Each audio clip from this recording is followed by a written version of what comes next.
Hello friends, आज हम करेंगे chapter number 1 relation and function part 6। ठीक है, इससे पहले हम लोग रिलेशन कर चुके हैं, आज हम करेंगे फंक्शन।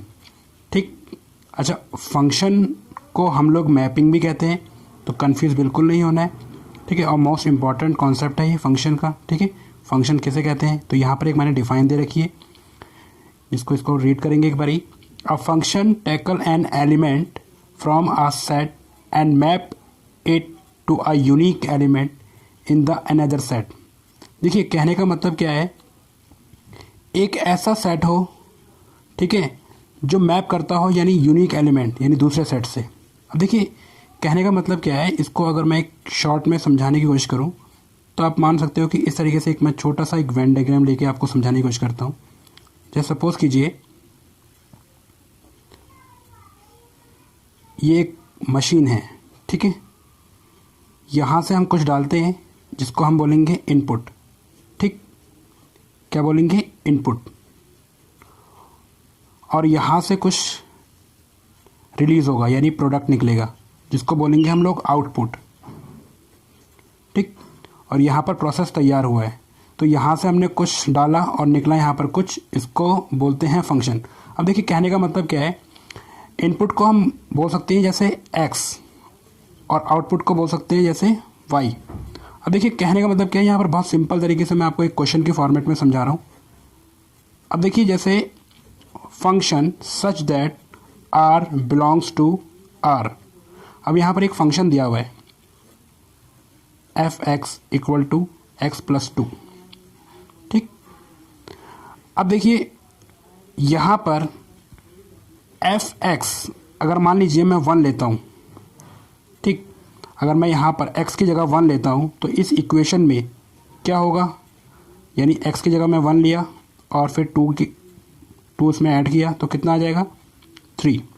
ठीक, अच्छा, ऐसे ही करके मैंने f2 लिया तो क्या आ जाएगा, यहाँ पर 2 आएगा, 2 + 2 यानी 4।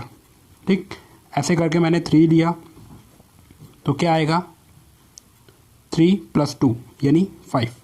यानी यहाँ पर मैं वैल्यू ऐड करता जा रहा हूँ, यानी ये वाली। ठीक है, समझ में आ गई होगी ये। यानी यहाँ पर मैंने 1 ऐड किया, यहाँ पर मैंने 2 ऐड किया, यहाँ पर मैंने 3 ऐड किया इस फंक्शन के अंदर। ठीक, यानी अब यहाँ पर सिंपल क्या है, यानी ये जो फैक्ट्री है ना, ये x + 2 ये तैयार कर रही है। अब कहने का मतलब क्या है, जब जब मैं इसमें x लेता हूँ 1, ठीक है, इस फंक्शन के अंदर डालता हूँ यानी इनपुट के अंदर डालता हूँ, तो क्या रिलीज होता है यहाँ से आउटपुट से, यानी 3। क्या निकलता है 3। तो इसी को बोलते हैं फंक्शन। अगर मैं यहाँ पर मान लीजिए 2 डालता हूँ, ठीक, और इसके अंदर मैंने डाला इनपुट के अंदर, तो यहाँ से क्या रिलीज होता है, यहाँ पर 4। ठीक है, यानी इसको अगर मैं एक वेन डायग्राम के थ्रू समझने की कोशिश करूँ तो आप ये कह सकते हो,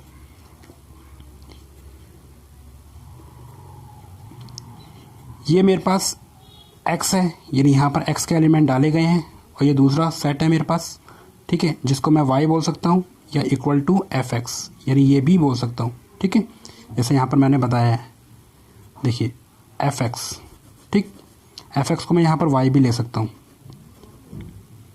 ठीक, अगर मैं यहाँ पर 1 डालता हूँ तो मुझे क्या मिलता है, यहाँ पर मुझे मिलता है 3। क्लियर। अगर मैं यहाँ पर 2 डालता हूँ तो मुझे यहाँ पर क्या मिलता है 4। अगर मैं यहाँ पर 3 डालता हूँ तो मुझे यहाँ पर क्या मिलता है 5। ठीक है, यानी इस सेट के अंदर दूसरे सेट की इमेज बन रही है। ठीक है, यानी आप ये समझ सकते हो। ठीक है, और ये क्या है, एक रिलेशन बिल्ड कर रहा है, यानी यहाँ पर मैं कह सकता हूँ ये रिलेशन। ठीक, अच्छा, इस वाली टर्म को हम कहते हैं यहाँ पर डोमेन। क्या बोलते हैं, डोमेन। यानी क्या है, डोमेन। और यहाँ पर जो तैयार हुआ है इसको बोलते हैं रेंज। इसको क्या बोलते हैं, रेंज। तो बिल्कुल आपको ये समझ में आ गई होगी, मतलब कहने का क्या मतलब है, यानी डोमेन क्या है, रेंज क्या है। ठीक है, अच्छा, अब यहाँ पर एक चीज़ और है, अगर मैं यहाँ पर पूछूं 1 की यहाँ पर इस फंक्शन में क्या इमेज है, तो यहाँ पर बोलेंगे इसको इमेज, इसके केस में कहने का मतलब 1 इमेज यानी 1 की इमेज क्या है यहाँ पर 3, ठीक। और अगर मैं दोबारा से इसमें बोलूँ कि 3 की प्री इमेज क्या है, प्री इमेज, तो आप कहोगे 1 है यहाँ पर। यानी अगर मैं रिवर्स पूछता हूँ तो यहाँ पर आप प्री इमेज का इस्तेमाल करते हो, और मैं यहाँ से यहाँ पूछता हूँ तो आप इसको इमेज का इस्तेमाल करते हो, ठीक है। तो आई होप कि ये इमेज और प्री इमेज का कॉन्सेप्ट भी क्लियर हो गया होगा। अच्छा, अब यहाँ पर जब हम लोग fx यानी ये एक फंक्शन था जिसके अंदर वैल्यू डाली तो मुझे क्या मिल रहा था, यानी इस y मिल रहा था मुझे, यानी इन आउटपुट मिल रहा था। कहने का मतलब यही है।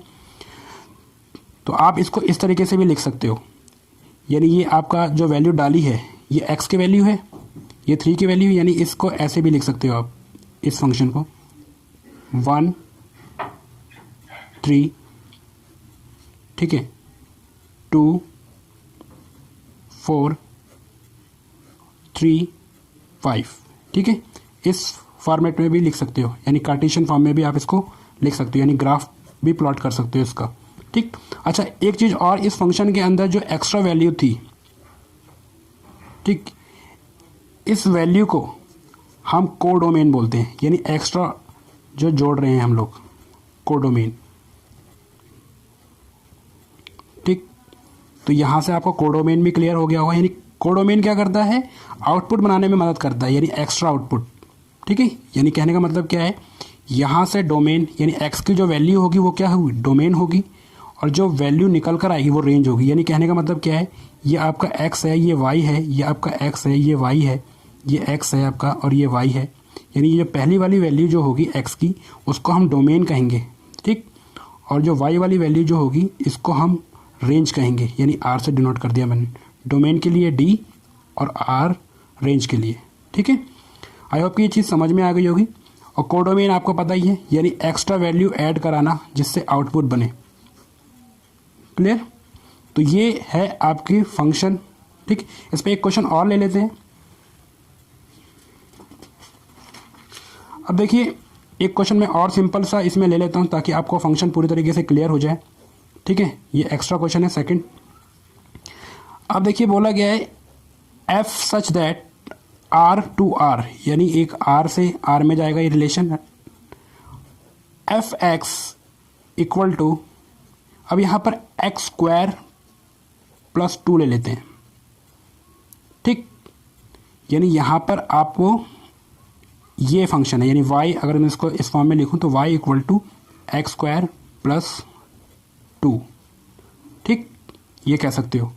अच्छा, यहाँ पर y जो होगा आपका ये रेंज होगा, ठीक है, और जो x होगा यहाँ पर जो सिंपल x होगा वो आपका डोमेन रहेगा, और जो यहाँ पर एक्स्ट्रा जो वैल्यू है वो आपकी क्या रहेगी यहाँ पर, कोडोमेन, ठीक है, कोडोमेन। ये ध्यान रखना, d से यहाँ पर आपका डोमेन है, r से आपका रेंज है, ठीक है। यहाँ मैं लिख देता हूँ, ठीक। अच्छा, अब मैं यहाँ पर प्लॉट कर लेता हूँ।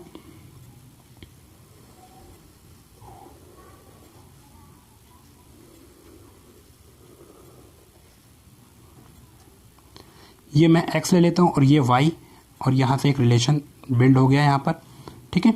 अच्छा, यहाँ से मैं 1 लेता हूँ, ठीक है। इसके अंदर अगर मैं 1 डालता हूँ, यानी यहाँ ऐसे भी ले सकते हो इसको, एक्स स्क्वायर प्लस 2, ठीक है। अगर x के अंदर, यानी आप इसको ऐसे भी लिख सकते हो, x के अंदर मैं 1 डालता हूँ, ठीक है, तो मुझे क्या मिलेगा यहाँ पर, y क्या मिलेगा, 1 का स्क्वायर प्लस 2 यानी 3 मिलेगा। यानी आप इसको यहाँ ऐसे लिख सकते हो, x क्या आपका 1 है और ये 3, ठीक। यानी यहाँ पर 1 तो यहाँ क्या आया 3। अच्छा, अगेन मैं वैल्यू पुट करता हूँ इसके अंदर, अगर मैं इसके अंदर x की जगह 2 डालता हूँ तो मुझे क्या मिलेगा।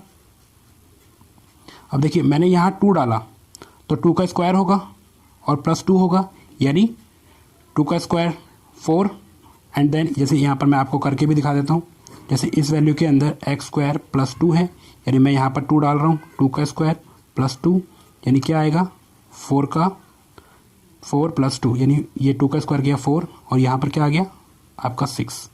ठीक, यानी यहाँ पर आ गया आपका 6। क्लियर। अच्छा, अगर मैं यहाँ पर 3 ले लेता हूँ, ठीक है, पुट x की वैल्यू में 3 ले लेता हूँ तो क्या होगा, यानी यहाँ पर 3 का स्क्वायर होगा प्लस 2 होगा, यानी 9 + 2 यानी 11। क्लियर, यानी यहाँ पर कितना आ गया आपका 11। अच्छा, अब यहाँ पर इंटरेस्टिंग बात ये है कि अगर मैं यहाँ पर x की वैल्यू -1 भी लेता हूँ तब भी मेरा जो फंक्शन आएगा वो पॉजिटिव में ही आएगा। यानी क्या आएगा, देखो ये स्क्वायर है। अब देखिए कहने का मतलब क्या है, यहाँ पर मैं अगर -1 डालता हूँ तो -1 का स्क्वायर क्या होगा 1 होगा प्लस 2 होगा, यानी y कितना आ जाएगा मेरा 3। ठीक है, अगर मैं मान लीजिए यहाँ पर x की वैल्यू क्या डालता हूँ -2 डालता हूँ तब भी मेरा y क्या आएगा यहाँ पर 6। आप पढ़ के देख सकते हो ये। ठीक, अच्छा, अगर मैं x की वैल्यू -3 डालता हूँ तो y की वैल्यू क्या आएगी 11। ठीक है, यानी यहाँ पर एक से ज़्यादा इमेज बन गई यहाँ पर। ठीक है, तो यानी आप ये कह सकते हो -1 -2 -3 उनके लिए जो वैल्यू है वो सेम रहेंगी, यानी 1 के लिए 3, -1 के लिए भी 3। ठीक है, 2 के लिए 6 और -2 के लिए भी 6, 3 के लिए 11 और -3 के लिए भी 11। यानी आप ये कह सकते हो यहाँ पर डबल मैपिंग कर रहा है, यानी जो ये वैल्यू है इसकी 2 इमेज हैं, यानी एक ही देखिए इस फंक्शन के अंदर 1 भी और -1 एक को ही इमेज बना रहा है, यानी 3 को। ठीक है, यहाँ का हर एलिमेंट जो है प्लॉट होना चाहिए इससे, अदरवाइज वो सेट नहीं होगा। अगर मान लीजिए यहाँ पर 4 है और 4 कैसे बनेगा, बन नहीं सकता, यानी यहाँ पर इमेज होनी चाहिए, यहाँ पर एलिमेंट खाली नहीं छूटना चाहिए। अगर ऐसा होता है तो वो सेट नहीं है। ठीक है, सॉरी फंक्शन नहीं है। तो ये मैं काट देता हूँ यहाँ से। ये मेरा क्या कहलाएगा, ये मेरा कहलाएगा आपका डोमेन और ये मेरा कहलाएगा रेंज। ठीक, तो यहाँ पर आप लिख भी सकते हो इसकी फॉर्म में, जैसे मैं यहाँ पर लिखता हूँ, अगर मैं 1 डालता हूँ तो मुझे 3 मिलता है और अगर मैं 2 डालता हूँ तो मुझे 6 मिलता है। ठीक है, अगर मैं 3 डालता हूँ तो मुझे 11 मिलता है।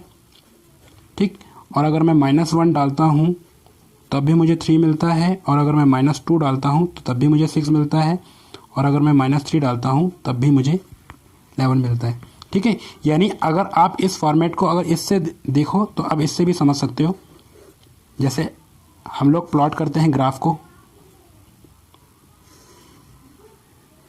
ठीक, जैसे x y इस फॉर्म से भी समझ सकते हो। ठीक, अगर मैं 1 डालता हूँ तो मुझे 3 मिलता है। ठीक है, अगर मैं 2 डालता हूँ तो मुझे 6 मिलता है और अगर मैं 3 डालता हूँ तो मुझे 11 मिलता है। ठीक है, और एक और बना लेते हैं यहाँ पर, अगर मैं अगर मैं -1 डालता हूँ, -2 डालता हूँ, -3 डालता हूँ तब भी मुझे 3 और 6 और ये 11 मिलता है। आप चाहो तो इसका ग्राफ भी बना सकते हो इस तरीके से। ये मैं ग्राफ एक प्लॉट करने की कोशिश कर रहा हूँ यहाँ पर। ठीक, ये आपका x होता है,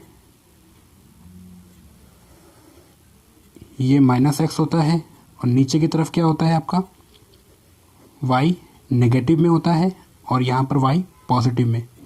ठीक है, इसको फर्स्ट क्वाड्रेंट बोलते हैं, इसको सेकंड, इसको थर्ड क्वाड्रेंट, इसको फोर्थ। ठीक, तो यहाँ पर ग्राफ प्लॉट करते हैं 1 3। अब मान लीजिए यहाँ से इस तरीके से मैं ले लेता हूँ, 2 वैल्यू प्लॉट करके दिखाता हूँ, ये वाली 2। ठीक है, ये दोनों। अब देखिए कहने का मतलब क्या है, मैं 1 2 3 4 5 एंड देन 6 1 2 3 4 एंड देन 5। तो मैं एक सिंपल वे में आपको बताने की कोशिश कर रहा हूँ। यहाँ पर 6, अगर मान लीजिए 1 है तो ये x की वैल्यू है पहले, तो x 1 से यहाँ गया 3। ठीक, फिर गया 2 से गया यहाँ पर 6। ठीक, और यहाँ 3 है, 3 से जाएगा 11। ठीक है, तो यानी 11 यहाँ कहीं आएगा, मैंने यहाँ पर प्लॉट बनाया नहीं है तो ये लाइन ऐसे चलती चली जाएगी ऐसे करके, ठीक।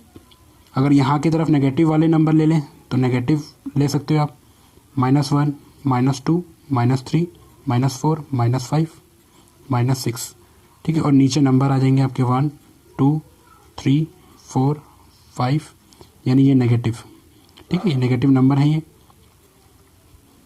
ठीक। अगर मैं -1 लेता हूँ तो -1 से मैं जाऊँगा 3 पर, अच्छा ये है 3, यहाँ से ऊपर जाना है हमें, ठीक है, -1 से 3 ये, ठीक है, ये वाला ग्राफ, यानी ये जो ग्राफ है आपका एक्चुअल में इस तरीके से जा रहा है ऐसे, और ये रहा आपका -2, ये 6, यानी बिल्कुल अपोजिट में जा रहा है उसका ग्राफ, ये जैसे यहाँ बनेगा वैसे ही सेम बनेगा सेकंड क्वाड्रेंट में, ठीक है।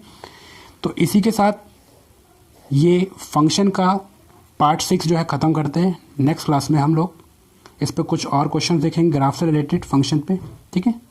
Thank you.